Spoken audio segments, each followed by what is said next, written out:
네, 오늘 영상은 지난번에 해경궁 해킹 조작 사건에 대해서 제가 자세하게 설명을 드렸었죠. 이번에는 약간 다른 시각으로 지금 분석을 한 건데요. 네, 해경궁 해킹과 조작 사건에 대해서 좀 이해를 하려면 그 전 상황을 좀 알아야 될 것 같아가지고요. 잠깐 준비를 했는데요. 2016년 10월 29일 날 박근혜 탄핵 촛불 집회를 하면서 이재명 연설을 하면서 굉장히 인기가 올라가게 됐어요. 그런데 이제 국민들이 이재명에 대해서 더 자세히 알고 나서는 대선 후보로까지 올라가게 됐습니다. 그래서 12월 초에는 여론조사에서 10% 후반대가 나오면서 문재인과 반기문 후보를 바짝 추격을 하게 됐던 거예요. 그래서 강력한 대선 후보로 지금 두각을 나타나게 되니까 그렇게 되니까 이제 민주당에서는 바짝 긴장을 하게 된 거죠. 그리고 12월 9일 박근혜 대통령 국회 탄핵안이 가결이 됩니다. 국회에서 가결이 되는데요. 그리고 2017년 3월 10일 날 이제 탄핵이 되죠. 네, 그리고 2016년 11월부터 드루킹이 활동을 하게 됐다는 그런 수사 결과가 지금 발표가 됐었죠. 2018년 4월에 지금 발표된 내용인데요. 그때 2016년 11월부터 2018년 초 1월 22일까지 이렇게 활동을 했다고 그 이제 수사 결과가 한번 발표된 적이 있어요. 4월에. 올해 4월이죠. 그 내용입니다. 그래서 드루킹이 16년 말부터 활동을 했다는 거 이거 잠깐 알아두시고요. 네, 그리고 2016년 12월 2일 날 드루킹이 이재명을 공격합니다. 그 왜 그랬냐면 그 전에 드루킹이 이재명이 열린 우리당 탈당했다고 그 자료를 자꾸 저기다 올리고 허위 사실을 그 자신의 블로그에다가 막 올리고 그래서 이재명이 네이버에 요청해서 블록시키고 그런 것에 대한 협박성 글이에요. 그러면서 뭐라고 썼냐면은 다시 한번 드루킹 블로그의 게시물을 임의로 요청하여 블록질한다면 지금까지 이재명에 관하여 알고 있는 모든 사실과 자료를 공개하여 끝까지 가겠다. 누가 죽나 한번 해보자. 모든 수단을 총동원하여 대응할 것임을 이 자리에 빌어 천명합니다. 이런 식으로 굉장히 심하게 공격을 이제 시작하게 된 거예요. 그러면서 이재명은 여기에 대한 사실을 이제 당적 증명서까지 다 보여주고 했는데 그렇게 허위 사실을 이제 계속 퍼뜨린다는 이유로 이제 블록을 시킨 건데 네이버에 요청해서 이런 식으로 이때부터 이재명이 공격이 시작된 것 같아요. 네, 이 당시 박근혜 대통령 탄핵이 확정되고 나서 민주당 경선에서 이기는 사람이 대통령이 확실시되는 그런 상황이었어요. 네, 그리고 12월 11일 날 경기도 당이 주관해서 전해철이 그때 경기도당 위원장이었죠. 그 주관을 해서 경기, 인천 디지털 300 전사 교육을 하게 됩니다. 이게 더불어민주당, 경기도당이랑 중앙선거관리위원회 선거연수원이 공동 주최 이렇게 한 것인데요. 그때 이제 전해철이 그 도당 위원장 인사말을 통해서 정당에 가입한 당원들 대상으로 한 교육 양성 훈련은 정당의 기본 책무다. 온라인 공간에서 소통하고 화합하여 승리하는 경기도당을 만드는데 디지털 소통위원회 소속 당원들이 중추적인 역할을 해달라. 예, 이렇게 디지털 소통위원회 소속 당원들 중추적인 역할을 해달라고 주문을 했어요.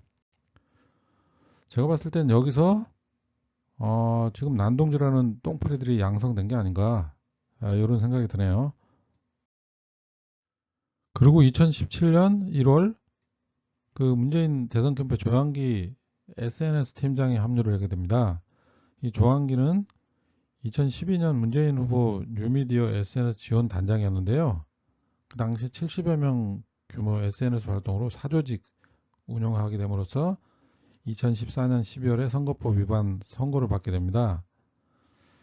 그래서 재판부에서는 이를 트위터나 페이스북 파급 효과가 큰 SNS 매체를 이용하여 선거일 전날까지 집중 전파시킨 것으로 선거에 끼친 영향력이 작다고 볼 수 없다고 이게 판결을 한 거예요. 그래서 그때 선고 90만 원을 받았는데 그렇게 이제 굉장히 그때 활동을 열심히 했던 그런 팀장이 다시 2017년 1월에 문재인 대선 캠프로 이제 합류하게 됩니다. 네, 그리고 4월 3일 민주당 대선 후보로 문재인이 후보가 확정이 됩니다. 그 당시 대선 경선 때 저도 트위터 활동을 많이 했었는데요. 아마 경기도당에서 디지털 전사들 이제 교육시킨 게 이 사람들이 많이 트위터에서 활동을 했던 것 같아요. 그때도 저희가 이제 극문이라고 많이 불렀었는데 지금처럼 굉장히 심했었습니다. 온갖 조작질의 난동질이 엄청 심했었어요. 그래서 그걸 잘 알고 있어요. 그들이 문재인을 대통령 만드는데 큰 힘을 보탰다. 이렇게 생각이 됩니다. 네, 그렇게 문재인 후보는 대통령에 당선이 되고요. 이재명 성남시장은 언론에 경기도지사 출마를 하느냐, 서울시장을 출마를 하느냐 이런 얘기가 많았었어요. 그러다가 경기도지사 이제 출마 의지를 3월 2일 날 이게 발표를 합니다. 15일 날 성남시장을 사임하고 경기도지사에 출마하겠다. 그런 이제 의지를 발표를 하죠. 네, 그리고 3월 10일 날 전해철 의원의 북 콘서트가 있었는데요. 그 자리에서 김준표 의원은 이 자리에 있는 정치인 중 전해철이 가장 도덕적입니다. 전해철은 안심하셔도 됩니다. 이렇게 축사를 했었고요. 그때 현장에 있던 지지자들 1만여 명이 전해철을 연호하며 화답을 했었죠. 그래서 그렇게 해서 이재명도 참석한 그 자리에서 그 전해철의 그 지지자들의 세를 한번 과시를 한 적이 있었습니다. 네, 그 전 영상에서 있었던 해경공 사건 그 발생일을 잠깐 얘기하면은 4월 3일 날그 8개월 쉬던 계정이 새벽에 갑자기 나타나서 전해철 비난 트윗과 그 기타 트윗을 한 5개 정도 남기고 그 4일 날 아침에 계정을 폐쇄합니다. 그리고 4월 4일 오후에 전해철이 이재명에게 공동 고발하자고 제안합니다. 그런데 이재명이 안 받아들이자 4월 8일 날 혼자 고발을 하게 되죠. 사실은 그게 쇼였죠. 전해철에. 그리고 5월 31일 이정열과 극문 1432명이 추가로 또 고발을 하게 됩니다. 그리고 잘 알다시피 4개월 후 전해철은 고발을 취소를 하게 되죠. 그리고 이정열과 극문들이 고발한 건은 그대로 남아있게 됩니다. 그리고 11월 17일 날 공직선거법 위반 등 혐의 기소 의견으로 검찰에 송치를 하게 되죠. 이 사건은 경기 남부지방경찰청에서 담당이었으며 이정열과 극문 1432명이 고발한 그 사건입니다. 그 사건에 대해서 기소 의견으로 검찰에 송치한다는 그런 기사가 났었죠. 네, 신문 기사 내용을 보면은 경찰이 4만여 건 트윗을 조사를 했다고 나와 있어요. 그리고 결정적인 증거 중에 하나가 뭐 2014년 1월 달에 10시 40분에 카카오 스토리에 올린 대학 입학 사진을 10분 뒤에 또 그 해경군 김씨라고 불리우는 그 트위터에 또 올라왔다고 이런 것을 보고서 같은 사진을 올렸다고 뭐 동일인으로 본다고 그렇게 말도 안 되는 그런 수사 결과를 발표를 했는데요. 그 경찰이 4만여 건 트윗을 조사를 했다는데 이 정의를 위하여 계정은 47,200건입니다. 그럼 거의 다 조사를 했다는 얘기인데 말이 안 되는 얘기를 한 거죠. 경찰이 4만여 건을 트윗을 조사를 했다 그랬는데 그렇다면 이 확보를 어떻게 했느냐 이게 지금 문제인 것 같아요. 제가 보니까 4월 3일 분란 일으키고 4월 4일 아침에 계정을 폐쇄한 상태라서 경찰은 절대 다운받을 수 없는 그런 상황이죠. 그렇다면 누군가가 이제 줬다는 얘기가 됩니다. 누가 파일을 넘겨줬는가? 파일을 넘겨준 사람이 4월 3일 새벽에 이 일, 해킹과 조작에 관여한 것이라고 보면 되는 겁니다. 이거는 정확한 거예요. 왜 그러냐면은 새벽에 그 글 올리고 몇 개 글 올리고 하루 만에 계정을 폐쇄했는데 뭐 글이 뭐 큰 사건이 일어난 것도 아닌데 그거를 그러면 그 새벽 동안에 누군가가 6시간 이상을 밤새도록 그 계정을 완전히 다 다운을 받았다는 얘기인데 누가 그런 짓을 하겠습니까? 뭐 글 하나 올렸다고 그 트윗 뭐 그 조회수도 리트윗도 몇 개 되지도 않는 거. 그러니까 그 애초에 그 말이 안 되는 일이거든요. 이런 걸 보면은 누군가가 조작을 한 것이고 계획적인 것이다 이거는. 예? 계획적으로 사망 여건을 사전에 다운받지 않으면은 힘든 거거든요 이게. 6시간 이상이 걸리는 그 작업인데 그날 당일날 하는 거는 너무 힘든 상황이에요. 그렇기 때문에 아마 그 이전에 작업을 해두지 않았나 다운받는 거는 그렇게 생각이 됩니다. 네, 앞에서 말씀드렸다시피 해경공 사건은 사전에 계획된 것으로 볼 수 있습니다. 왜 그러냐면 전해철이 4월 4일 오후에 공동고발하자고 말이 나왔었는데 그 이전에 계정이 폐쇄된 상태라 절대 그 공동고발하자는 말 이후에 다운을 받을 수가 없거든요. 그렇다면은 이 사건은 논란되기 전에 다운받은 것이므로 계획된 것이라 볼 수 있는 것이죠. 이미 4월 3일 새벽에 다운을 받았거나 밤새도록 받아야 되거든요. 이것도 밤새도록 받는 것도 말이 안 되는 게 4월 3일 새벽 1시 20분인가에 뭐 전해철 자한당 손잡은 그 글을 올렸는데 그 글을 올리자마자 이걸 막 새벽 밤새도록 다운을 받는다는 건 말도 안 되죠.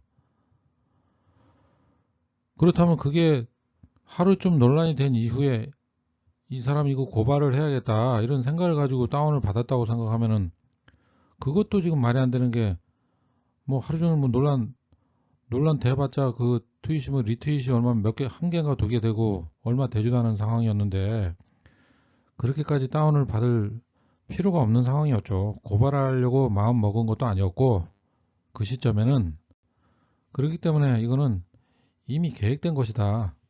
그렇게밖에 볼 수 없는 겁니다. 이 화면은 구글 트렌드에서 기간별 검색량을 비교해 봤습니다.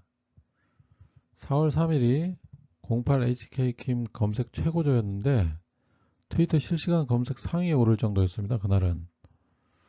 그리고 3월 14일 날 보시면은 정의를 위하여 검색이 4월 3일의 절반 수준으로 지금 나와 있죠.